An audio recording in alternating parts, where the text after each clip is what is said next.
Hi guys, it's Nicole, the dietitian from Health Through Nutrition. I get so many questions from patients, and patients specifically with diabetes, in terms of whether or not they should be taking a certain supplement. Should I be taking X, Y, or Z? Should I be taking all of them? And they're all really good questions. And one of the common questions I get in particular is there a type of supplement that I can take to replace my diabetes medication? And that is a loaded question. So, that's not something that I could always discuss with a patient, but that oftentimes will come with whoever their doctor is and their provider. What I usually suggest is there are certain supplements that can help aid in the medication, but by no means can one particular supplement ever take the place of your medication.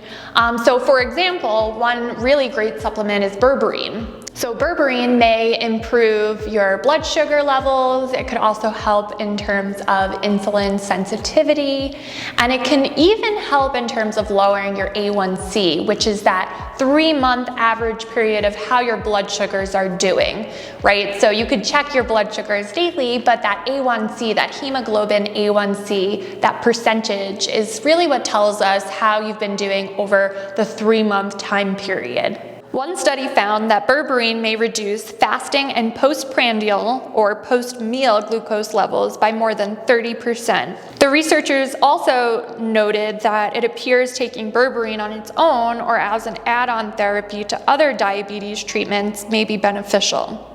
The researchers concluded that berberine may be a good treatment option to try before insulin therapy, of course under a doctor's supervision, and may offer better results than metformin, which is generally the first-line treatment for type 2 diabetes.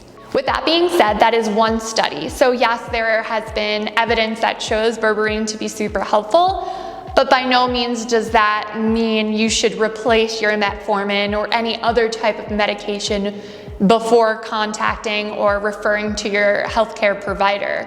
What I'd suggest is taking berberine as an add-on. I think that's a really great way to kind of get that added bonus while also taking the medication, so you're kind of being covered at all angles. If you liked today's video, hit that thumbs up button and check out our channel to view our other videos. If you have any questions, feel free to leave a comment below. Otherwise, hit that subscribe button and we'll talk to you next time.